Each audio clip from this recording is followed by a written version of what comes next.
नमस्कार, आप सभी का हमारे यूट्यूब चैनल एग्जाम अलर्ट पर आप सभी का स्वागत है।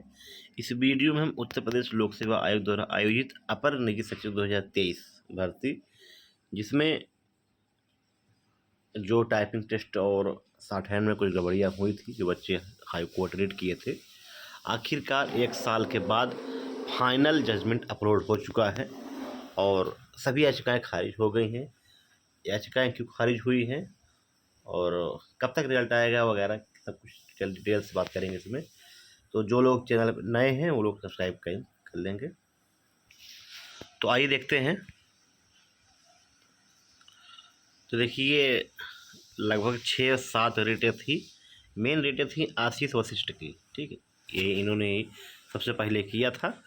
उसके बाद फिर इधर अरविंद और आकांक्षा गुप्ता, निशा राय, ठीक है, और फिर जो है एक और रेट हुई थी इसमें अभिषेक कुमार।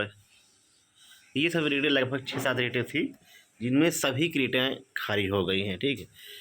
तो इसमें हुआ ये कि जो पॉइंट आशीष वशिष्ठ के एडवोकेट साहब ने रखा था वो बहुत अच्छा रखा था, सब कुछ जो जजमेंट में लिखा भी है, लेकिन खारिज सिर्फ इसलिए हुई है कि जो कैमरे में कैद हुई है, सीसीटीवी कैमरे में जो कैद हुई है, वो उसमें स्पष्ट रूप से दिखाई देना चाहिए कि हाँ, जो स्टूडेंट को दिक्कत थी वो हल्ला करते तो वो करते दिखाई देना चाहिए, तब हम मानेंगे कि हाँ वाकई में गड़बड़ियाँ हुई थी।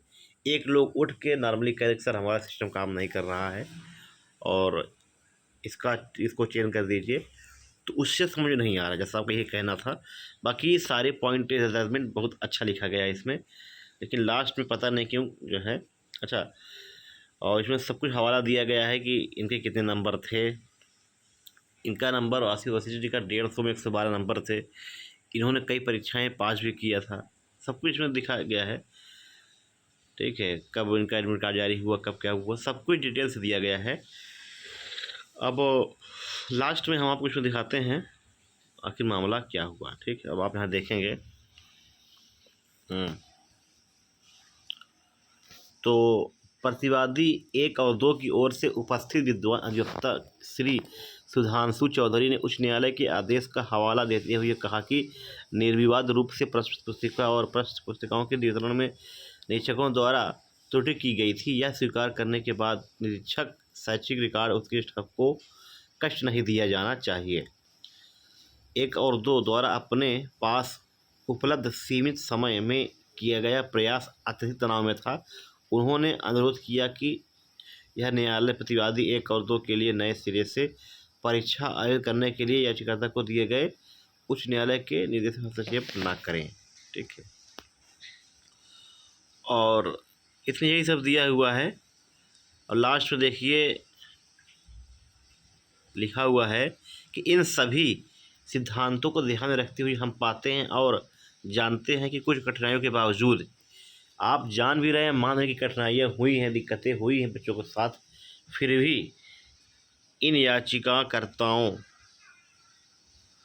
इन सभी सिद्धांतों को ध्यान में रखते हुए हम पाते हैं कि इन याचिकाकर्ताओं 2 रिट याचिकाओं के आधार पर संविधान के अनुच्छेद 226 के तहत हमारे अधिकार क्षेत्र के तहत उन्हें कोई राहत देना संभव नहीं है। परिणाम स्वरूप सभी रिट याचिकाएं विफल हो गई हैं और खारिज कर दी गई हैं। लागत के संबंध में कोई आदेश नहीं होगा, ठीक है। अनूप APS है, इन्होंने ही जस्टिस जमुनीर के यहाँ। तो कहने का मतलब है कि सारी याचिकाएं पहले ही बताया गया था खारिज हो चुकी हैं, और लेकिन जो इसमें अगर जैसा कहना है कि अगर कुछ वीडियो में CCTV कैमरा में आसपास साफ दिखाई देता है कि सिस्टम काम नहीं कर रहा है और बच्चे हल्ला करते, अब वहाँ सब आदमी टाइप कर रहा है, कोई किसी क्यों डिस्टर्ब करेगा। 1-2 लोग को दिक्कत, जिसको दिक्कत हुई वो जाके कक्ष निरीक्षक और या वहाँ पे जो थे उनसे कहा गया, दोनों ने कहा कि नहीं सब ठीक है, आप शिकायत करिए आयोग में। आयोग के स्टाफ थे, उनसे भी ये सुना गया, रेड की गई। तो भैया अब क्या कहा जाए, लेकिन बच्चों को निराशा हुई है। तो बस यही सब था। ये हमारा टेलीग्राम चैनल है एग्जाम अलर्ट, आपको यहाँ पे जो है ये जजमेंट का PDF डाल दिया गया है। आप लोग जजमेंट को विस्तृत रूप से, क्योंकि 47 पेज का जजमेंट है इसको पढ़ के बताना बहुत ही मुश्किल हो जाता है। और दूसरी चीज़ ये, अब आप समझिए, यहाँ आप देखिए कि अब आपका रिजल्ट के बारे में आप थोड़ा सा जान लीजिए कि कैसे रिजल्ट होगा, क्या होगा।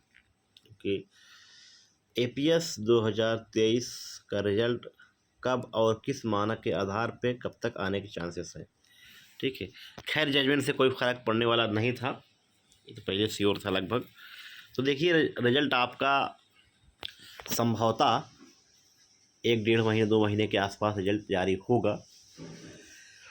लेकिन रिजल्ट कैसे जारी होगा, ये मान के चलिए कि जो सुनने में आया है, जो जानकारी प्राप्त हुई कहीं ना कहीं से, कि जो बच्चे पास हुए हैं, अब 10 बच्चे पास हुए, 8 पास हुए, 4 हुए, 10, 12, 15, जो भी 0 के पे पास होंगे उन्हीं के रिजल्ट आने के चांसेस हैं।